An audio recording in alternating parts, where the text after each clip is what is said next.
Olá, meus amigos do primeiro Fórum Conservador da Bahia. Aqui é a deputada federal Bia Kicis.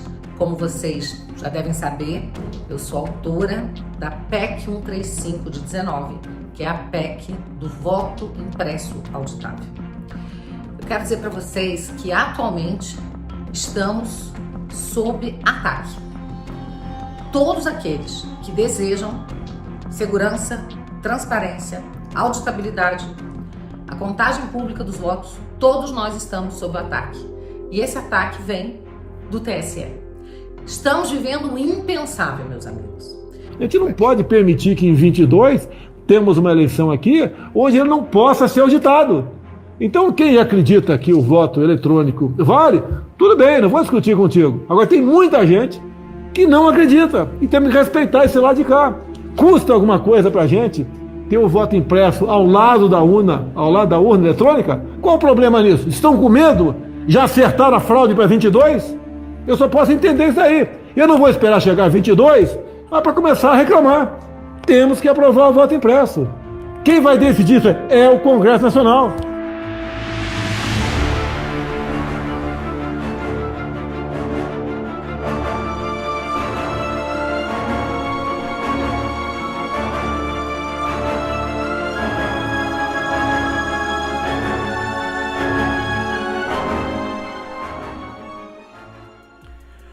Você já se questionou alguma vez por que os políticos que estão sempre envolvidos em escândalos de corrupção continuam sendo eleitos como prefeitos, deputados, senadores e até mesmo governadores? E já se questionou também por que esses mesmos políticos estão se mobilizando contra a implementação do voto impresso no Brasil? Por algum momento você já parou para pensar porque justamente um ano antes das eleições, Lula teve todas as suas condenações anuladas pelo Supremo Tribunal Federal, que por coincidência tem a maioria dos seus ministros indicados por ele mesmo ou por Dilma Rousseff. E que por outra estranha coincidência também são os responsáveis pelo TSE, o Tribunal Superior Eleitoral, que comanda as eleições no Brasil e decide se os votos serão impressos ou não. Nesse documentário você vai saber toda a verdade sobre a fraude nas urnas eletrônicas no Brasil e por que nós devemos sim nos mobilizar a favor do voto impresso em todas as eleições. A urna eletrônica que automatizou 100% das eleições no Brasil foi desenvolvida por uma empresa brasileira chamada Omnitec Serviços em Tecnologia e Marketing, com o nome de Coletor Eletrônico de Votos, e foi usada pela primeira vez em 57 cidades em 1996. Em 1997, ela foi aperfeiçoada para o modelo que se tornou o padrão brasileiro até os dias de hoje. Mas apenas no ano 2000, a urna eletrônica passou a ser utilizada em todo o país. Atualmente, os responsáveis por desenvolver todo o software da urna são a própria equipe de especialistas do TSE, Tribunal Superior Eleitoral. O debate sobre a segurança das urnas eletrônicas não é algo novo. Desde o início de sua utilização, ela gera polêmica entre candidatos e partidos de diferentes ideologias políticas.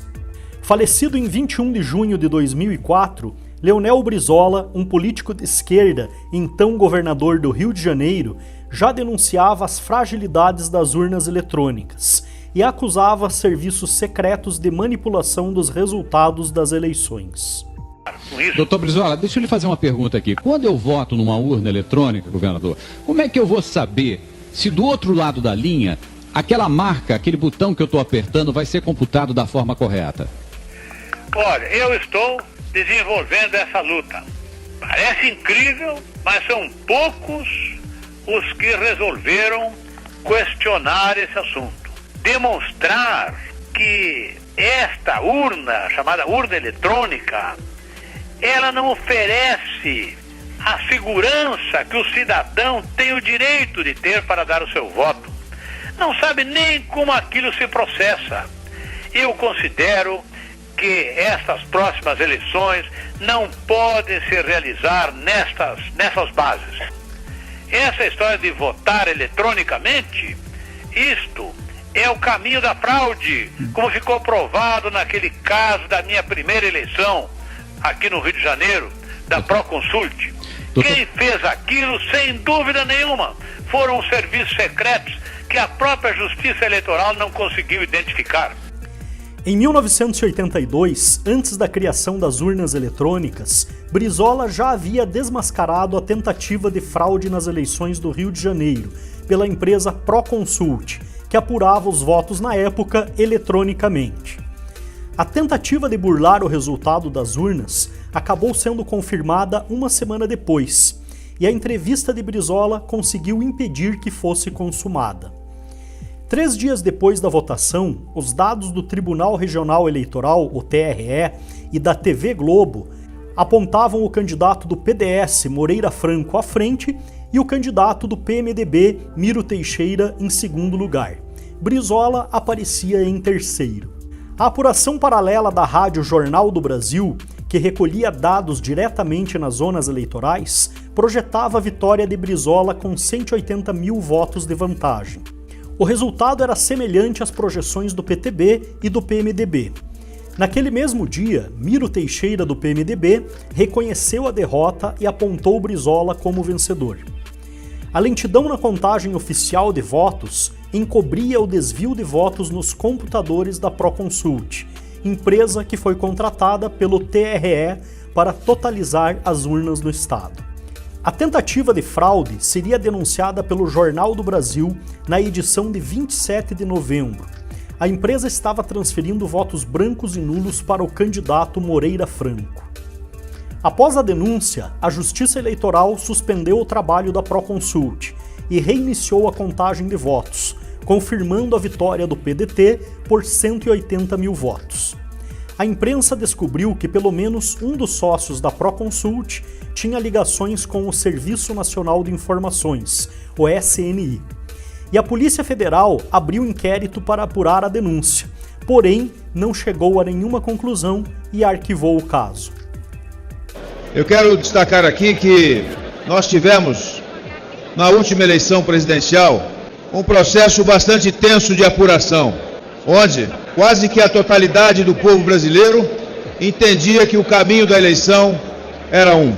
E nos últimos minutos, nos últimos segundos do processo eleitoral, a população, a grande maioria, se frustrou, porque houve um movimento contrário àquilo que estava se pretendendo, com o resultado. Um resultado que, com certeza, pairou uma grande dúvida sobre ele. O nosso voto eletrônico, ele trouxe até o presente momento essas dúvidas. E há necessidade de um aprimoramento. E esse aprimoramento deve se fazer com o voto impresso, capaz de dar ao eleitor a segurança de que o seu voto efetivamente foi computado e que ele, com certeza, haverá tranquilidade para saber que há confiança no processo de apuração. Apesar de ser questionada por especialistas e por políticos de diversas legendas, que pedem o voto impresso como uma forma de torná-lo auditável e mais seguro, ainda existem grupos políticos e ideológicos que lutam para impedir isso. O próprio TSE, atualmente comandado pelo ministro do STF, Luiz Roberto Barroso, se nega a adotar o voto auditável. Os argumentos usados por aqueles que são contrários ao voto impresso variam desde o suposto custo para aquisição de impressoras e suprimentos, até mesmo a argumentação de que as urnas são completamente invioláveis e seguras, o que já foi comprovado por diversos especialistas que não é verdade. Até mesmo técnicos do TSE já admitem que a urna eletrônica não é segura ou transparente. O Brasil tem, provavelmente, o melhor sistema de apuração eleitoral do mundo. Apesar de termos 150 milhões de eleitores, na noite do mesmo dia das eleições, o TSE divulga os resultados. Há 25 anos, nós adotamos pioneiramente um sistema de urnas eletrônicas. Jamais ocorreu qualquer caso de fraude comprovada ao longo de todo esse período. Justamente ao contrário. Nós eliminamos os casos de fraudes que ocorriam rotineiramente quando se adotava o voto em papel. O sistema é totalmente transparente e auditável do primeiro ao último momento. Ou seja, qualquer pessoa pode conferir tudo o que foi feito. Estou aqui hoje para explicar, de forma simples, cada passo desse processo que assegura que os resultados eleitorais em nosso país sejam íntegros e confiáveis.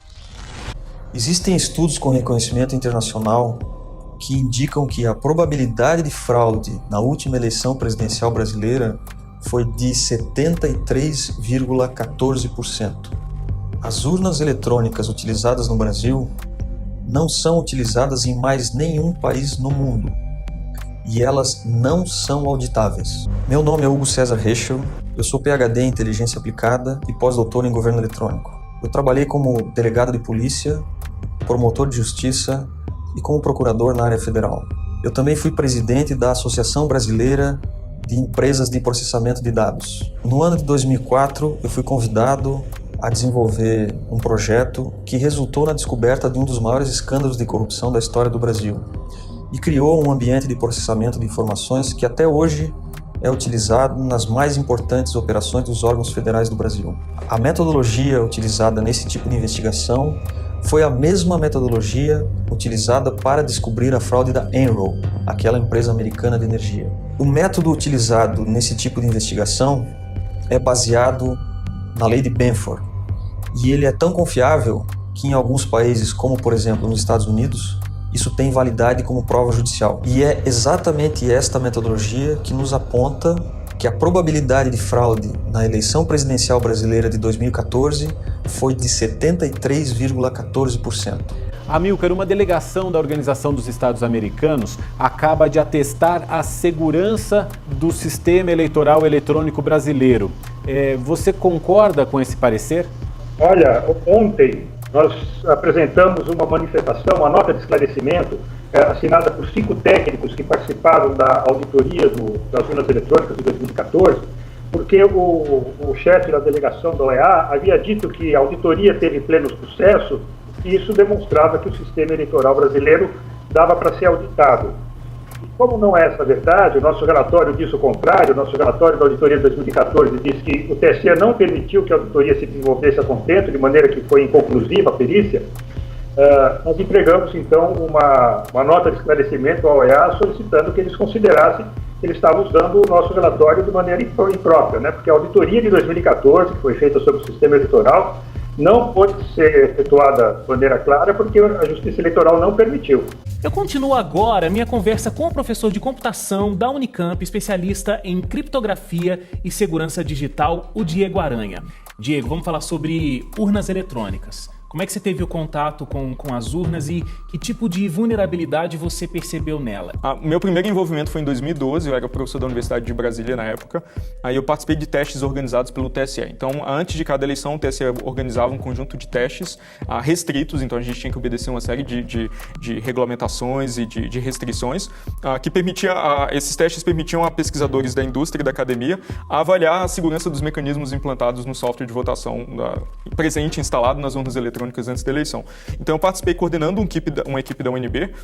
Foi um teste bem curto, assim, a gente teve apenas 3 dias para atacar o sistema e apenas 5 horas para observar o software, o código-fonte do software de votação, né, que é aquilo que os programadores de fato escrevem, assim, depois é transformado no formato binário que a urna executa. E a gente nessas 5 horas encontrou uma série de vulnerabilidades. Assim, talvez a mais grave tenha sido foi que a gente utilizou para montar um ataque, foi a vulnerabilidade que nos permitiu vencer esses testes, era um concurso também, tinha a ver com o sigilo do voto. Então a gente conseguiu em eleições simuladas reconstruir a ordem original de votação. A gente conseguia determinar com absoluta certeza como votou o primeiro eleitor, o segundo eleitor, o terceiro eleitor e assim por diante, baseado apenas em informação pública. A gente não precisava de uma informação privilegiada para conseguir reconstruir essa ordem de votação.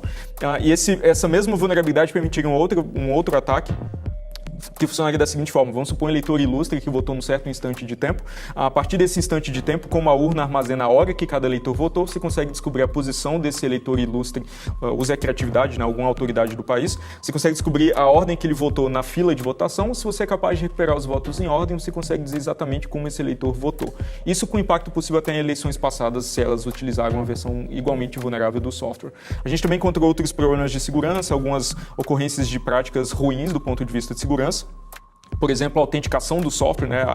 Os mecanismos que verificam se o software de fato é íntegro, é o software que a Justiça Eleitoral produziu, pareciam insuficientes, assim, o que poderia permitir um atacante externo manipular ou trocar o software assim instalado na urna antes das eleições e talvez causar uma fraude nos resultados em escala bem maior. O mundo inteiro já decidiu, no meio acadêmico, nacional e internacional, que urna eletrônica sem voto impresso não dá para confiar. Tem que ter o voto impresso, o voto independente do registro eletrônico, para poder fazer auditoria do resultado. Isso é a solução técnica encontrada no mundo, quem inventou a assinatura digital. Hoje estamos aqui para mostrar a eleição que a nossa entidade fez, recebendo o presidente Galvão, o presidente Endrigo, que já passaram por aqui, e há algum tempo já se usa esse sistema aqui, que é um voto eletrônico, que pode ser auditável porque gera um comprovante.